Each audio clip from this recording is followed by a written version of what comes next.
श्रद्धा मम ते मते स्मृतिरपि त्वय्यर्चनं चापि ते हस्तावञ्जलये श्रुतिरत कर्णोक्षिसम्प्रेक्षते स्वस्तात्यां व्यसनं शिरोनतिपरं सेवेन्द्रशेन ते तेजस्वी सुजनोऽहमेव सुकृति तेनैव तेजः पति। देवादिदेव अतिशयकारी चिंतामणि पार्श्वनाथ भगवान की जय।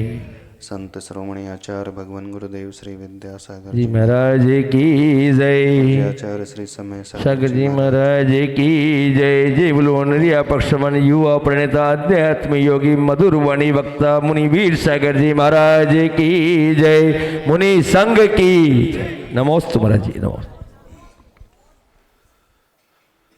दुनिया में कुछ लोग ऐसे होते हैं जिनका हाथ बहुत खुला रहता है, जो हमेशा दुनिया वालों को बांटते ही रहते हैं। उनके दर पर कोई आ जाए तो खाली हाथ लौट करके जाता नहीं। भूखा आ जाता है तो उसे भोजन मिल जाता है।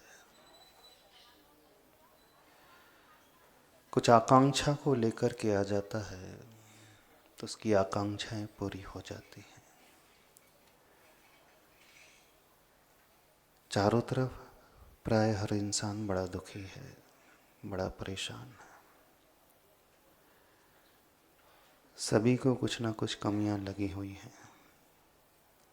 कोई तन से दुखी है तो कोई धन से दुखी है, कोई मन से दुखी है। किसी को बच्चों की परेशानी है, किसी को भोजन की परेशानी है, किसी को घर की परेशानी, किसी के पास वस्त्र नहीं है, किसी के पास सुविधाएं नहीं। एक विचार आता है, चक्रवर्ती किमिच्छिक दान देने का भाव अपने मन में करता है और उसे वो शक्ति मिल जाती है। चक्रवर्ती के द्वार पे जो भी आता है भर कर के जाता है। प्रश्न ये उठता है कि चक्रवर्ती की वह संपदा जो उसे मिली है, किमिच्छिक दान देने की शक्ति उसने जो पाई है, आखिर उसने कैसे वह शक्ति पाली?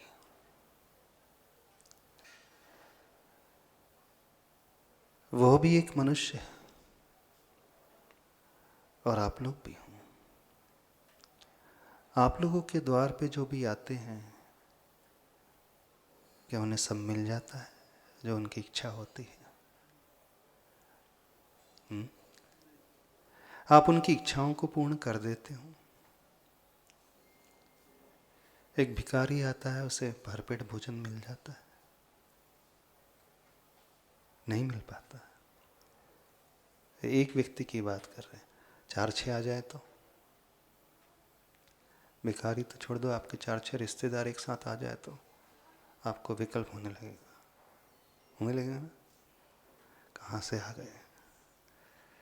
यही टाइम मिला था उन्हें आने के लिए। कितने लोगों को ऐसा विकल्प हो जाता है जब आपके घर में कोई गेस्ट आ जाता है, मेहमान आ जाता है, और रोज ही आने लगे आपके घर में मेहमान, तो कौन सा विचार आएगा आपके मन में? अच्छे से उसकी सेवा करेंगे? नहीं, सेवा तो हर व्यक्ति कर ही लेता है, उसमें कोई बड़ी बात नहीं है। बात मन की है। कुछ लोग होते हैं उन्हें सेवा करना पड़ता है, जो अतिथि उनके आते हैं चाय नाश्ता भोजन पानी कराना पड़ता है, दिल से करते हैं। एक दिन आते होंगे तो करते हैं, रोज भेज दे तो कोई व्यक्ति त्यागी व्रती आ जाए आपके घर में, आप चौका है लगाए हों और आपके घर में 50 लोग भोजन करने आ जाए तो पहला विचार क्या आएगा? कौन सा विचार पहले आएगा? नहीं नहीं, आहार होने के पश्चात पूरे लोग आ जाएं, कई बस आ गई आपके इस क्षेत्र में और आपके चौके में आ जाए, पहला विचार क्या आएगा? हम कहाँ से आ गए? ये विचार आता है ना, आ जाता है ना, कहाँ से आ गए? देखो, भोजन कराना अलग बात है, अंदर के भाव, भोजन ना करा पाए और अच्छे भाव रहे तो बड़ी अच्छी बात है। लेकिन कुछ लोग सेवा भी करते हैं और भाव अंदर से खराब कर लेते हैं। पर कुछ ऐसे भी लोग होते हैं जो हमेशा इंतजार करते हैं कि हमारे घर में अतिथि आते ही रहना चाहिए, और कोई उनके घर में अतिथि ना आए तो उन्हें बड़ा विकल्प होता है। कैसा दिन आया आज, हमारे घर में कोई अतिथि ही नहीं आया भोजन करने के लिए। ऐसा कोई बैठा है सभा में कि आपके घर में कोई आए ना तो आपको विकल्प हो जाए? ऐसे तो बहुत सारे होंगे, आने पर विकल्प हो जाता होगा। कोई भोजन करने ना आए, कोई सेवा करवाने आपसे ना आए, किसी को विकल्प होता है कि खुशी होती, चलो टेंशन फ्री है। प्राय घर की जो महिलाएं हैं वो खुश होती जब कोई नहीं आता है, तो काम नहीं करना पड़ेगा। ऐसा नहीं, शक्ति नहीं है उनकी, आर्थिक संपदा सब कुछ है, क्षमता भी है, पहला विचार आता है ना आए तो अच्छा है, इतनी मेहनत कौन करे। तो एक विकल्प आता है, इतना परिश्रम कौन करे, इस कारण आता है। दूसरा विकल्प आता है, हमारा ही घर मिला। जब देखो समाज के लोग हमारे घर में आ जाते हैं लेकर के, कोई त्यागी व्यक्ति आ जाए तो भोजन की व्यवस्था हमारा ही घर मिलता है, होते हैं। पर कुछ ऐसे परिवार भी होते हैं वो बड़े प्रसन्न होते हैं जब उनके घर में कोई भोजन करने आता है। जिन्हें ऐसी प्रसन्नता होती होगी वो विरले होते हैं। खाते गांव में है ऐसे कोई? लगता तो नहीं है। जो इंतजार कर रहे हैं अतिथि का, उत्तम पात्र की बात नहीं कर रहे, मुनिराज की बात नहीं कर रहे हैं। मुनिराज का इंतजार तो हर कोई कर ही लेता, उसमें कौन सी बड़ी बात है। आप भावना भार लेते हैं कि हमारे चौके में मुनिराज के आहार हो जाए, क्योंकि आपको पता है पुण्य उन्हीं से मिलने वाला है, हमारे पाप उन्हीं से कटने वाले हैं, हमारे दुख दर्द उन्हीं से कम होने वाले हैं, है ना। आप लोग मुनि महाराज का इंतजार नहीं करते। आपका भाव क्या होता है? क्योंकि कष्ट इन्हीं से कटेंगे, इस कारण मुनिराज आ जाए, यही भाव होता है ना। हमारे जीवन की कठिनाइयां दूर इन्हीं के आशीर्वाद से होगी, इस कारण आचार्य श्री आ जाए। तो आप अपनी कठिनाइयों को दूर करने के लिए गुरु का इंतजार करते हो, समझना। एक वह पात्र होता है जिसे अपने दुख दर्द से कुछ लेना देना नहीं, लेकिन वह इंतजार करता है उत्तम पात्र का कि मुझे नवदा भक्ति का लाभ मिल जाए, गुरु हमारे यहाँ। अब एक हो गया आचार्य परमेष्ठी, अब दूसरे नंबर में आते मुनिराज। तो भी वैसे उत्साह रहता है, थोड़ा सा कम हो जाता। अच्छा, मुनि मार्ग में रहता है। अच्छा, आर्य का, आर्य का चतुर्मास हो रहा आपके नगर में और मुनिराज का चतुर्मास हो रहा हो, तो दोनों के चतुर्मास में क्या अंतर रहेगा? आ जाता है अंतर। क्या अंतर आ जाता है? अच्छा अच्छा, मुनिराज नहीं है, मात्र आरिका माता जी का चतुर्मास हो रहा है। तो क्या 4 महीने आप इंतजार करते हैं हमारे चौके में आरिका माता जी आए रोज? लगाते नहीं। समझने की कोशिश करना अपनी विचारधाराओं की। अभी हम किसी भिखारी की बात नहीं कर रहे, मध्यम पात्र की बात कर रहे हैं। तो आप लोग मध्यम पात्र को भी रोज आहार देने में सकुचाते हैं, विकल्प करने लगते हैं। नवदा भक्ति से कह रहे हैं, एक आध किशमिश दे के आ जाना वो तो बात अलग है। 4-6 किशमिश ले जाना एक छोटी सी प्लेट में जहाँ चौका लगा हो, अथवा 4-6 मुनक्कर ले जाना, नहीं तो सौंफ ले जाना, लौंग ले जाना। थोड़े और दिलेर होंगे तो हाँ काजू और रख लेंगे या बादाम रख लेंगे, वो बात अलग है। लेकिन अंदर की वह प्रसन्नता बनी रहे, वे मध्यम पात्र हमारे घर में रोज आए। ऐसे श्रावक भी बड़े विरले होते हैं। और जघन्य पात्र हो तो जो मुनि भी नहीं है, आरिका भी नहीं है, एलक भी नहीं, छुल्लक भी नहीं है, व्रती लोग आ जाए, सपोज अभी जघन्य नहीं लेते, व्रती आ जाए, प्रतिमाधारी सफ़र करके आ रहे हैं, लास्ट मोमेंट में 10:30 बजे आपके घर में पहुंचते हैं, 11 बजे पहुंचते हैं, उस समय क्या विचार आएगा? अब सबका भोजन होने को है, दीदी को अभी टाइम मिला था, पहले से बता देते तो अच्छा रहता था, 7 बजे से, अब 11 बजे आए हैं, ये विचार आता है। यानी एक अणुव्रती के लिए, ब्रह्मचारी भैया तो दीदी के लिए भी विचारा नहीं था, और एक अव्रती श्रावक हो तो और दिमाग खराब होने लगेगा।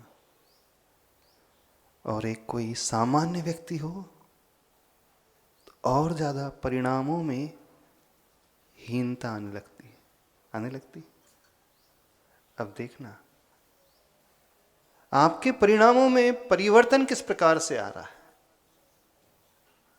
लेकिन कुछ ऐसे भी जीव होते हैं जो इंतजार करते हैं,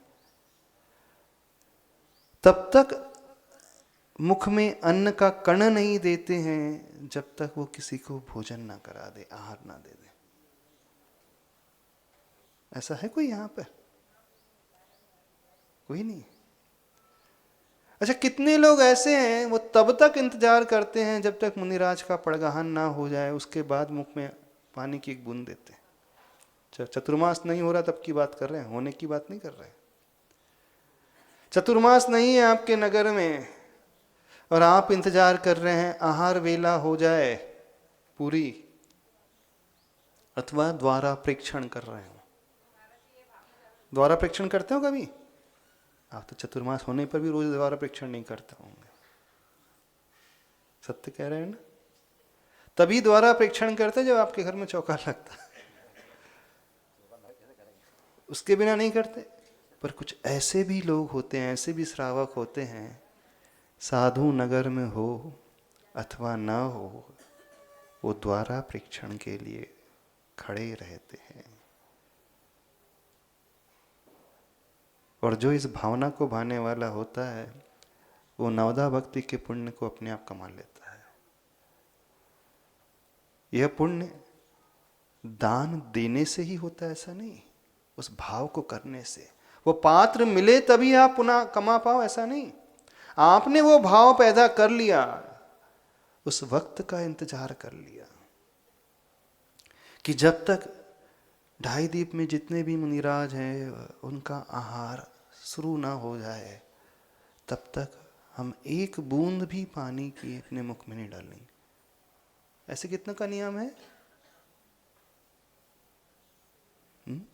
ऐसा नियम कितनों का है? एक भी नहीं है। अरे रे, देख लो, अब हम उत्तम पात्र की बात कर रहे हैं, अभी तो जगन की बात ही नहीं कर रहे।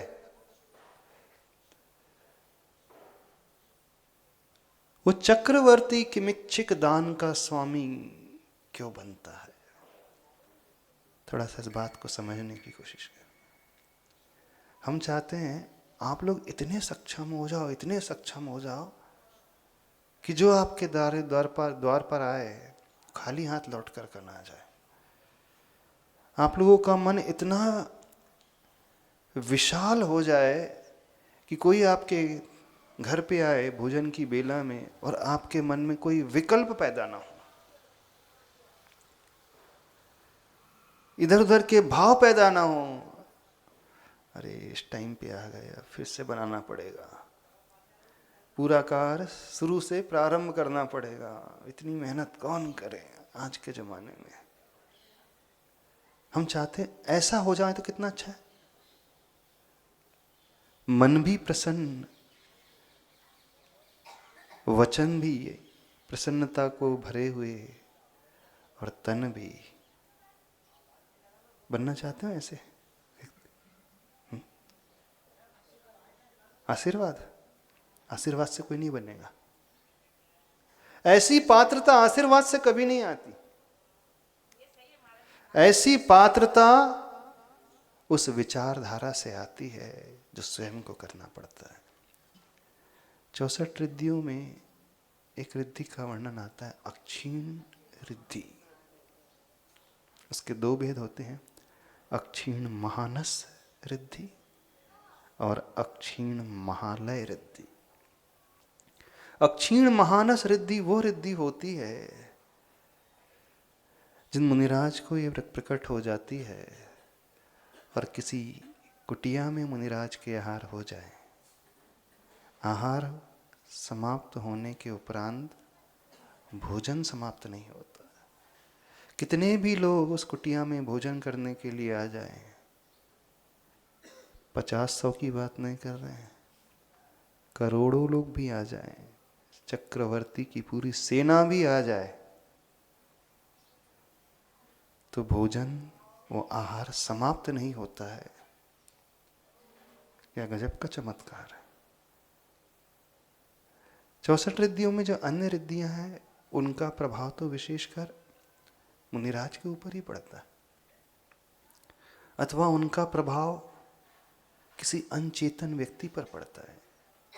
जैसे बुद्धि रिद्धि होती है तो उनका प्रभाव मुनिराज के ज्ञान पर पड़ता है। ज्ञानावरणी कर्म का 6 में इतना हो जाता है कि सब कुछ वह जान लेते हैं, पढ़ लेते हैं अंतर्मुहूर्त में।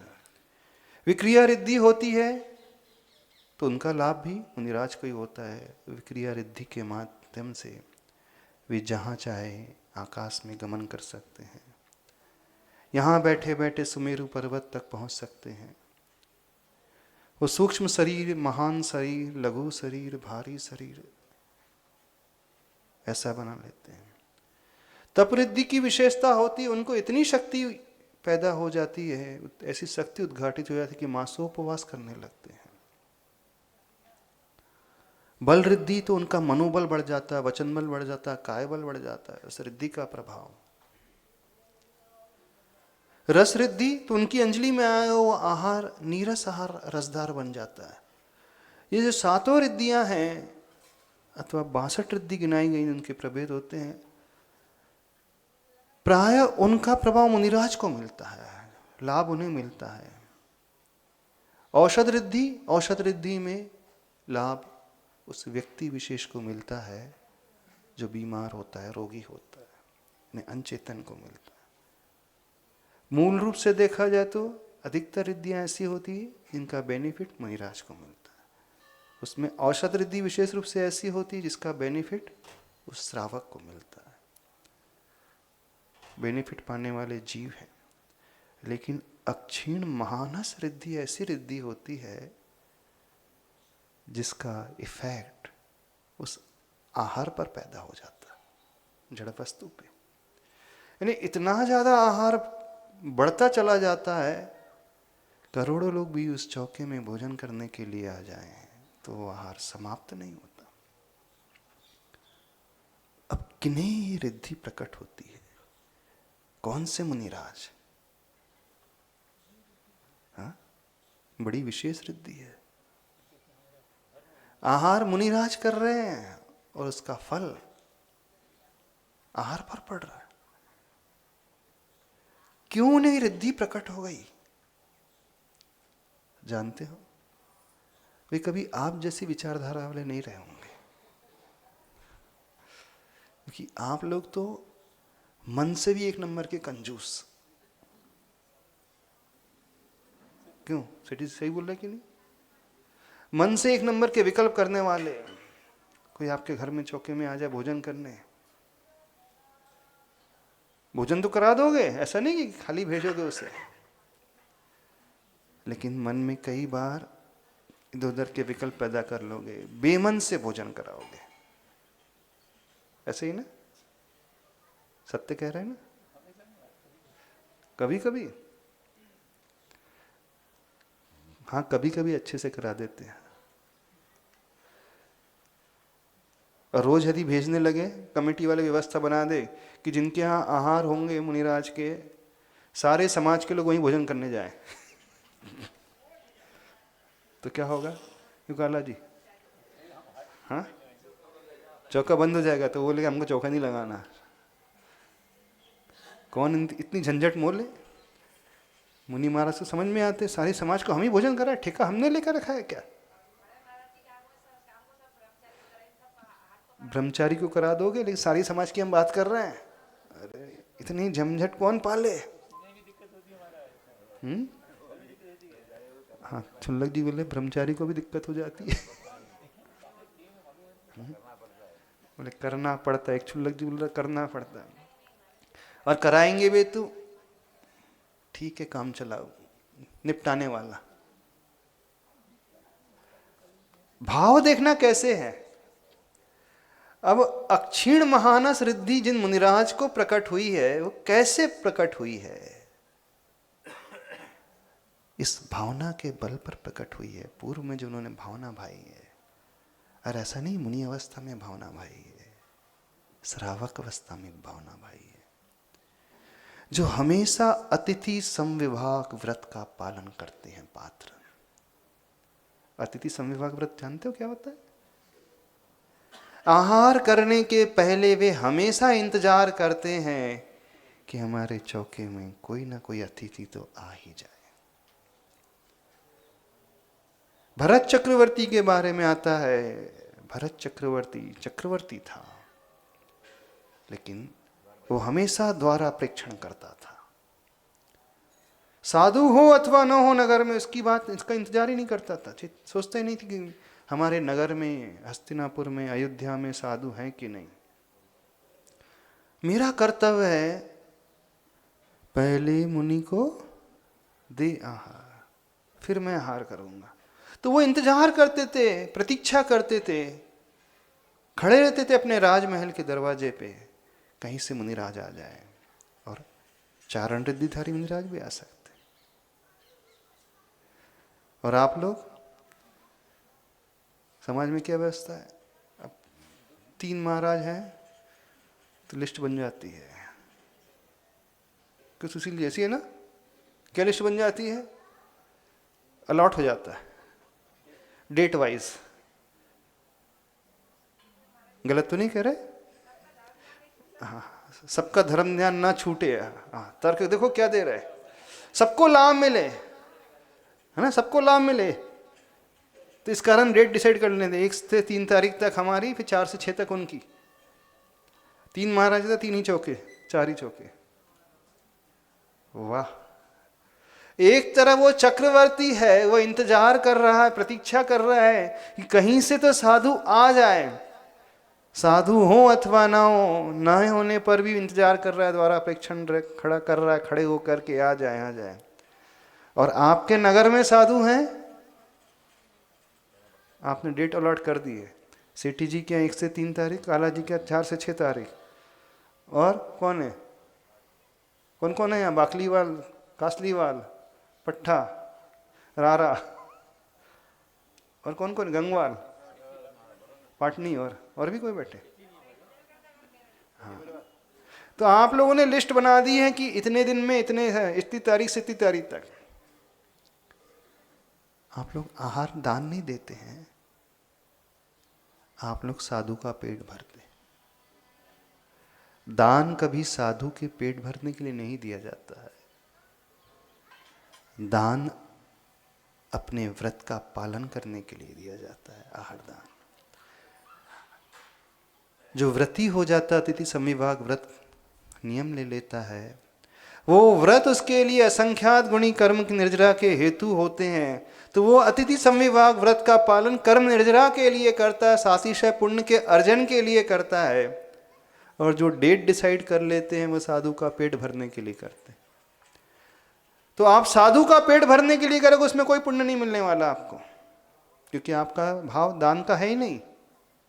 आपका भाव क्या है? महाराज जी भूखे ना रहे, महाराज जी भूखे ना रहे इस कारण दे रहे हैं। और जो दाता होता है, मेरे कर्मों की निर्जरा हो रही है, मैं इस कारण आहार दान दे रहा हूं, द्वारा प्रेक्षण कर रहा हूं। साधु आए अथवा ना आए मुझे उससे कोई अंतर नहीं, साधु हो अथवा ना हो उससे कोई अंतर नहीं, उत्तम मध्यम जघन्य पात्र आ जाए कोई, उससे अंतर नहीं। मेरा तो कर्तव्य है कि मुझे अतिथि संविभाग व्रत का पालन करना है, मुझे तो आहार दान देना है।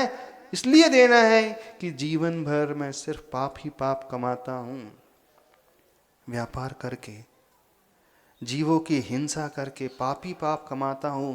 इतने पापों का अंबार, इतनी बड़ी गठरी बना ली है, उतना सारा बोझ हो गया है मेरे सिर पर, उस बोझ को मैं कैसे उतारूं? तो उस बोझ को उतारने के लिए, कर्म निर्जरा करने के लिए, पाप को धोने के लिए वो भाव आता है, हे प्रभु सौभाग्य से मुझे इतना मिला है, पुण्य कर्म के उदय से इतना द्रव्य मैंने पाया है, इतनी क्षमता मैंने पाई है, और क्षमता मैंने पाई, और जो रोज अर्जन कर रहा हूं उस पाप को धोने के लिए, मैं अपने आप को निर्मल करने के लिए अहोभाग्य मानते हुए आहार दान देता हूं। जिन लोगों के मन में विकल्प आता है, कोई अतिथि आपके घर में आ जाए तो मानना आप अपनी गरीबी के बीज बो रहे हैं। क्यों वो चक्रवर्ती किमिच्छिक दाता बना? क्यों वो मुनिराज को अक्षीण महानस रिद्धि प्रकट हुई? पूर्व में उस जीव ने यही भावना भाई थी कि मेरे दर से कोई खाली हाथ ना जाए। वो प्रतीक्षा करते थे पात्र की, आ तो जाए, कोई आ तो जाए, मिल तो जाए। और आप लोग प्रतीक्षा करते हैं, बाजू वाले चौके में भोजन कर लो, अब सवेरे से हम थक गए मेहनत करते करते, अब फिर से हम मेहनत नहीं कर पाएंगे, ये ना। अथवा समाज की कमेटी ने जिम्मेदारी हमारे घर पे थोप दी है। अथवा डेट लिख लेना, 3 तारीख, 3 दिन हमारे, 4 दिन हमारे, 5 दिन हमारे। जहां ये मानसिकता आ गई, आप सिर्फ फॉर्मेलिटी कर रहे हैं, आप दान नहीं दे रहे हैं। दान दे मन, क्या दान दे मन हर्ष विषय, हर्ष होता है। आप भोजन करा दो अतिथि को, लेकिन सोचोगे अरे कहाँ से आ गए। जगन पात्र की बात करें, मुनि महाराज तो आएंगे तो करा दोगे, अच्छे से करा दोगे महाराज जी के लिए तो। और व्रती आ जाए, कोई ब्रह्मचारी आ जाए, अरे फिर से बनाना पड़ेगा, इतना ही बनाया था वो खत्म हो गया, कहाँ से आ गए, ये विचार आता है ना। और अव्रती श्रावक आ जाए तो फिर कहना ही क्या। तो भोजनशाला है वहां पे, भोजनशाला किसके लिए खुलवाई है? किसके लिए खुलवाई है? क्यों काला जी किसके लिए खुलवाई है? आप लोगों के लिए तो खुलवाई है। एक ये विचारधारा और एक दूसरी विचारधारा, वो इंतजार करता है, आज मैं धन्य हो गया, अतिथि मेरे द्वार पे आया। बस ये दोनों विचारधारा हैं जो व्यक्ति का पतन भी करा देती है और उत्थान भी करा देती है। जब जब आपके मन में विकल्प उत्पन्न होने लगे तो समझना आप गरीबी के बीज बो रहे हैं। कोई आपके द्वार पे आएगा, आपके भीतर योग्यता ही नहीं होगी कि उसका पेट भर पाओगे। कोई आपसे कुछ मांगने आएगा, मदद के लिए आएगा, आप कहोगे कि भैया मेरी ही हालत खराब है, मेरी कमाई नहीं हो रही है, मेरी ही दुकान नहीं चल रही है, मुझे इतना देना है। आप हमेशा ऐसे रहोगे। कैसे रहोगे? देदाता के नाम, है ना, ऐसे रहोगे। और एक ऐसा है चक्रवर्ती, राजा श्रेयांश, उसका हाथ हमेशा ऊपर। आप क्या चाहते हो, नीचे कि ऊपर? नहीं, नीचे वाला भी हाथ बहुत अच्छा होता है यदि दोनों हाथ हो जाए तो। दोनों अंजलि हो जाए तो बहुत अच्छा है, लेकिन आपका हाथ तो ऐसा रहेगा, एक हाथ से, एक हाथ आगे करोगे जब किसी से कर्जा लेने जाओगे तो, क्योंकि लोन लेने जाओगे तो एक हाथ, एक ही से साइन करोगे पेपर। यदि आपको नीचे ही करना है तो दोनों हाथ कर लो, ऐसे कर लो जैसे मुनिराज करते हैं। अथवा या तो दाता बनो, देने वाले बनो, अथवा पात्र बनो। कौन सा पात्र? कर पात्र, न कि भिक्षा पात्र, भिक्षाम देही वाला नहीं। सवेरे से घर पे आके खड़े हो गए। सोचना आप स्वयं कौन से बीज बो रहे हैं? अपने गरीबी के बीज बो रहे हैं। अरे भावना तो ये रखना चाहिए कि कोई भी मेरे घर से भूखा जाए ना, जो मेरे दर पे आए, जो इच्छा लेकर के आए, जो भाव लेकर के आए, वो सारी इच्छा उसकी मैं पूर्ण कर पाऊं।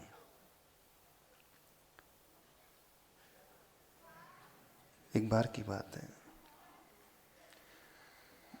दो व्यक्ति भगवान की बहुत तपस्या करते हैं, बहुत वर्षों तक तपस्या करते हैं। एक कथा आती है, तो भगवान उनकी तपस्या से बड़े प्रसन्न हो जाते हैं। पहले व्यक्ति को दर्शन दे देते हैं। भगवान कहते हैं, वत्स मैं तेरी तपस्या से बहुत प्रसन्न हूं, जो वर मांगना है मांग ले। तो कहता है भगवान, भगवान ऑप्शन रखते हैं, दो वर है मेरे पास। एक ये वर कि तुम बहुत अमीर बन जाओगे, और दूसरा वर यह है कि तुम्हारे दर पे हमेशा कोई ना कोई मांगने वाला आता रहेगा। बोले क्या बनना चाहते हो? एक वर है कि बहुत अमीर बन जाओगे, कोई आएगा नहीं तुम्हारे पास मांगने के लिए, और दूसरा वर है तुम्हारे पास हमेशा कोई ना कोई आता रहेगा। बोले कौन सा वर चाहोगे? तो पहला था। बोले भगवान पहला वाला दे दो, मैं बहुत अमीर बन जाऊं। लेकिन जो दूसरा भक्त था, तपस्या कर रहा था, बोले भगवान मुझे तो दूसरा चाहिए, पहला नहीं चाहिए। बोले पहले वर में तुम बहुत अमीर बनने वाले हो। नहीं मुझे तो दूसरा चाहिए। बोले दूसरा क्यों? दूसरा इसलिए जो मेरे दर पे आएगा कभी खाली हाथ नहीं जाएगा, तो ये भावना रहेगी तो अपने आप में उससे बड़ा तो बन ही जाऊंगा। आप क्या मांगोगे? भगवान कोई कमी नहीं रहे मेरे दर पे, बहुत अमीर हो जाऊं। और वो मांग रहा है कि मेरे दर से कोई खाली ना जाए, और आप दूसरे को खाली लौटाने की भावना करते हो। यही भावना करते हो। अक्षीण महानस रिद्धि उन मुनिराज को क्यों प्रकट हुई थी? वो इसीलिए प्रकट हुई थी कि वे हमेशा इस भावना को भाने वाले थे कि जब तक मैं आहार दान ना दूं किसी को, तब तक एक कण भी मैं अपने कंठ में डालूंगा नहीं। ऐसी उनकी प्रतिज्ञा रहती है। जब तक किसी को भोजन ना करा दूं, मैं भोजन करूंगा नहीं। वो पात्र को खोज खोज करके दान देते, और पात्र ना मिले तो इंतजार करते हमेशा, जब तक वह बेला ना टल जाए मैं आहार नहीं करूंगा। वो द्वारा परीक्षण करने के लिए खड़े हो जाते अपने द्वार पे, नौदा भक्ति करने के लिए। आप लोग भी खड़े होते हो, नौदा भक्ति करते हो? कब करते हो? जब आपकी तारीख आती। सिटी जी कब करते हो? जब तारीख आती है, यही है ना?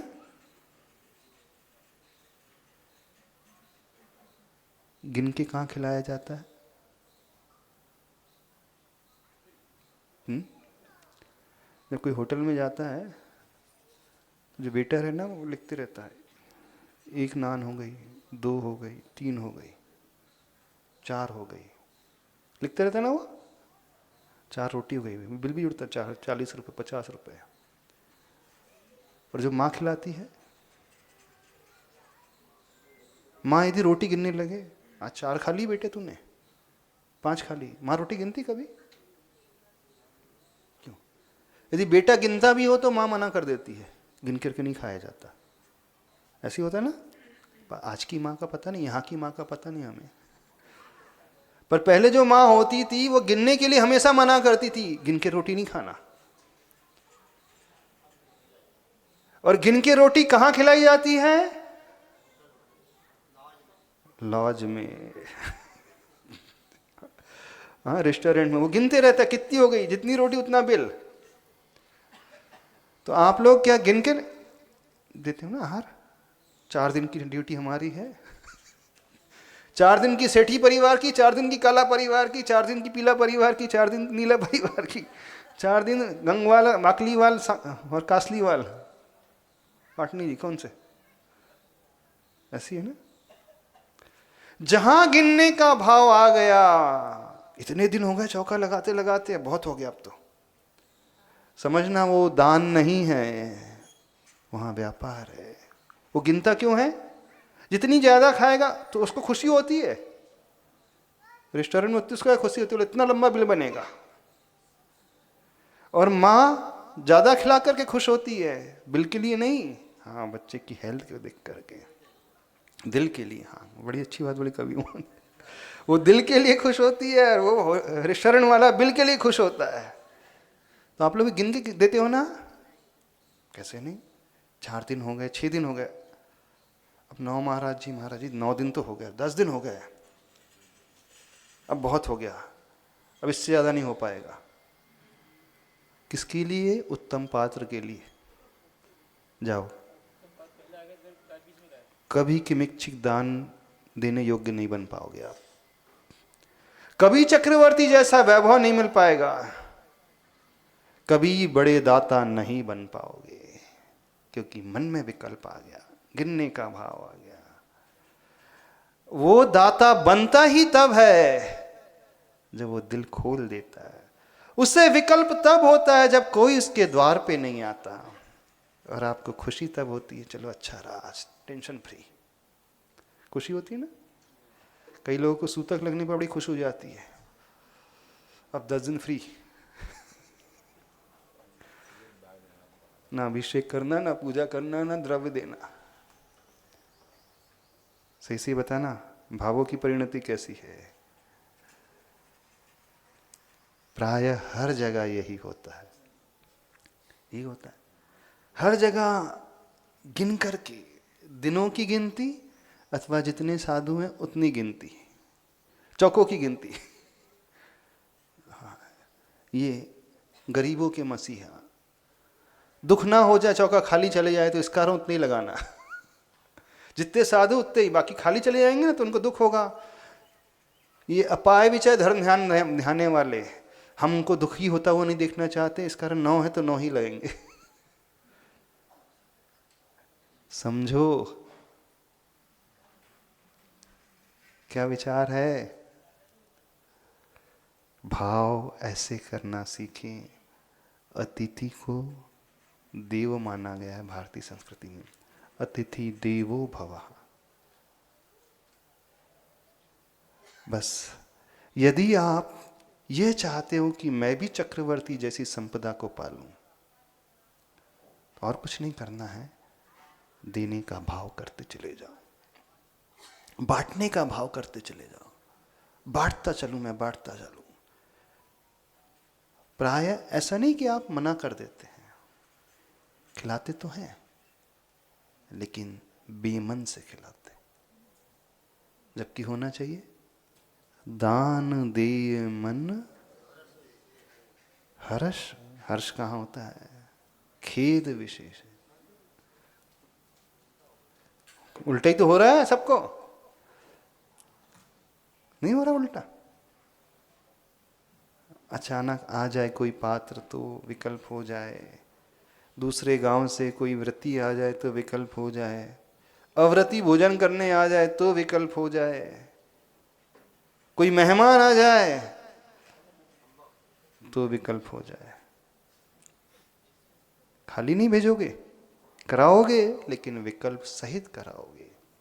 जब जब आपके मन में देते समय कोई विकल्प आने लगे तो समझना और नीचे जाते चले आ रहे हो। तो जिन मुनिराज को ये अक्षीण महानस रिद्धि प्रकट हुई तो हमेशा दान देने की भावना उनकी रही। दूसरी भावना उनकी रही, कोई भी भूखा इस संसार में ना रहे, सुखी रहें सब जीव जगत के, कोई कभी ना घबरावे। ऐसी भावना जो अपाय विचय धर्म ध्यान करने वाली भावना भाने वाले रहे मुनिराज। कोई बीमार ना रहे, जो हमेशा वैयावृत्ति में निष्णात रहते थे, जो हमेशा पात्र को खोजते रहते थे देने के लिए, और स्वयं आहार करने से पूर्व जो दूसरों को कराते थे,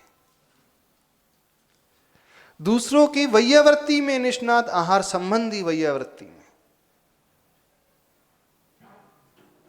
तो ये एक ऐसा गुण होता है, दूसरों को सुखी बनाने को भाव प्रकट करने वाला गुण, वह गुण उन्हें उस क्षमता को देने वाला हो जाता है।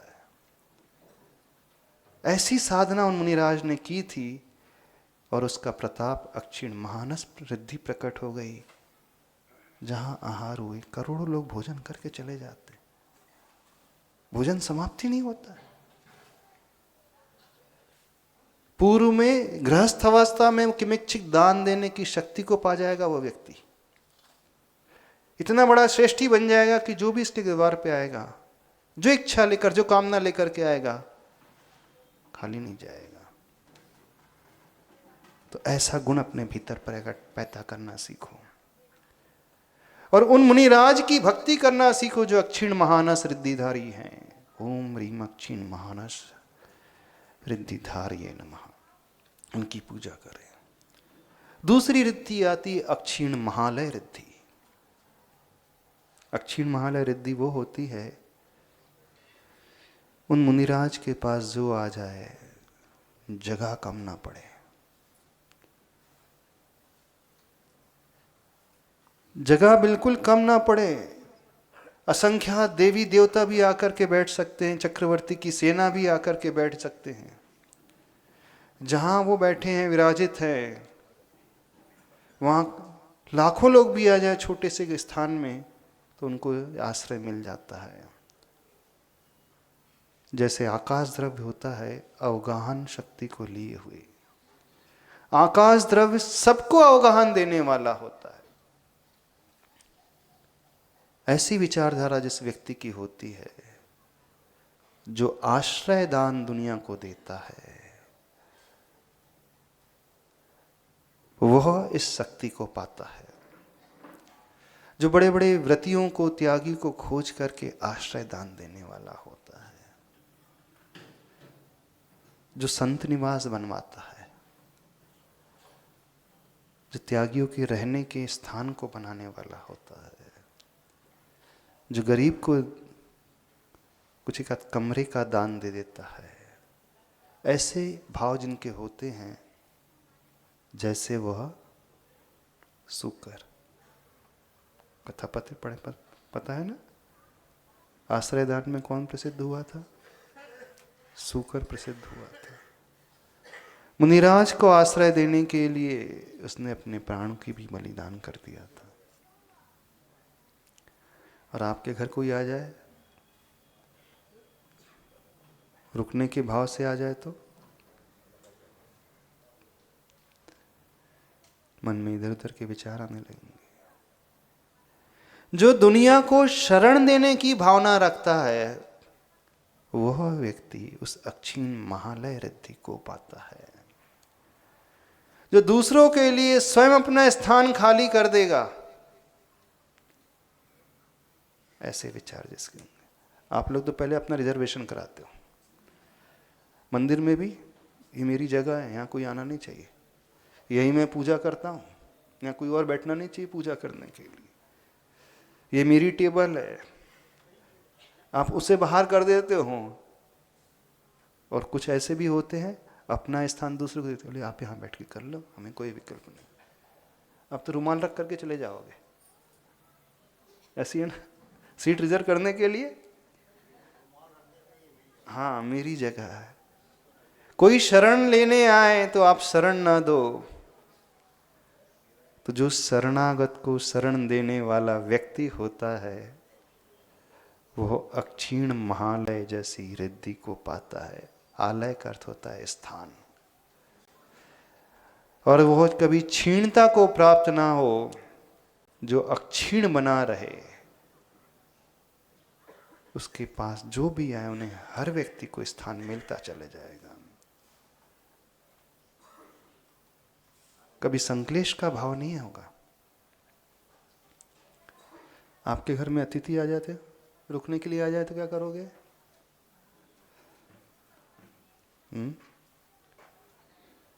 आप कहो कि महाराज जी हमारे घर में समय इतनी जगह नहीं है, तुम कहाँ किसी को ठहराए? क्यों इतना छोटा घर मिला? हमेशा विकल्प किया होगा। शरण में आने वाले व्यक्ति को देख करके जो आश्रय दान देता है, वह व्यक्ति इस पद को पाने वाला होता है।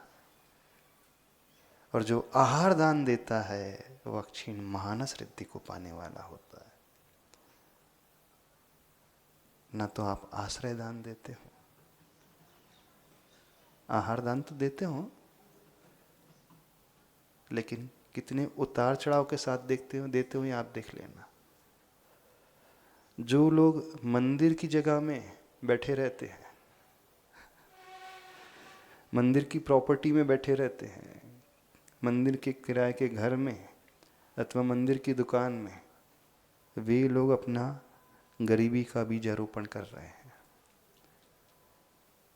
जो से दूसरों को दे देते हैं, वह उस विशालता को पाते हैं। तो चक्रवर्ती के पास वो संपदा हो जाती, कोई इसके पास आता है तो किमिच्छिक आहार भी दे देता है और किमिच्छिक घर भी दे देता है, कभी कमी नहीं आती। तो आप चक्रवर्ती जैसे वैभव को पाना चाहते हो अथवा उन गुणों को पाना चाहते हो, तो अवगाहन शक्ति अपने भीतर, उस भाव को अपने भीतर पैदा करना सीखें। उस द्रव्य को देखें, उनके प्रति उपकार के भाव को लेकर के आए जिन्होंने हमें अवगाहन दिया। उस ग्रेटिट्यूड की भावना से भरें। और जो ऐसी रिद्धि से संपन्न है, उनकी जब हम पूजा करेंगे मनोयोग से भर करके, भावों से भर करके, तो शक्ति हमारे भीतर भी आने लगती है। तो ऐसी रिद्धियाँ, विशेष रिद्धियाँ जो अक्षीण रिद्धि मानी जाती हैं, इन दोनों अक्षीण रिद्धिधारी की जाप जब हम देते हैं तो हमारे भीतर भी वह क्षमता का विस्तार होने लगता है। मात्र जाप ही नहीं देना है, लेकिन उस प्रकार के भाव को भी लेकर के आना। बनिया जो ठहरे आप लोग,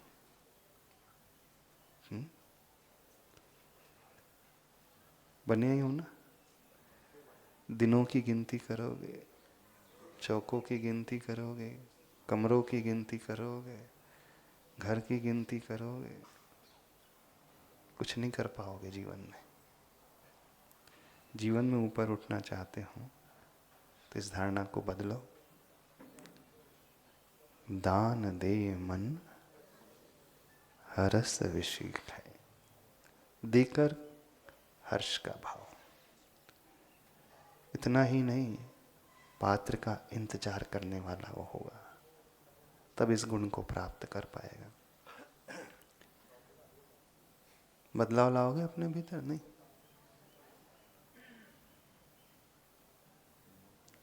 दिल से क्यों कंजूस होते हो? भले अभी सामर्थ्य नहीं है, भावों से कंजूसी क्यों करते हैं? कुछ लोग तो और ऐसे होते हैं, कोई दूसरा कर रहा है उसे और टोकने लगेंगे। कहाँ आज के जमाने में जो लोग दूसरों का चौका बंद करवा देते हैं ना, अंतराय कर्म का बंद, ये क्या करके बंद कर देते? नहीं, उसको मौका देना, इस कारण बंद कर देना। आप बंद करो क्योंकि उनके आहार नहीं हो रहे, तो भी अंतराय कर्म का बंद। आप दान के लिए आहार नहीं दे रहे हो, आप भूख शांत के लिए आहार दे रहे हो। और जब इसलिए दिया जाता है तो वह दान की श्रेणी में आता ही नहीं। तो दान की परिभाषा समझो, आ जाएगी समझ में। तो ऐसे गुणों को लाना और ऐसी रिद्धि संपन्न मुनिराज की जाप को देना, इतना ही कहना प्रयास। बोले देवादिदेव चिंतामणि पार्श्वनाथ भगवान।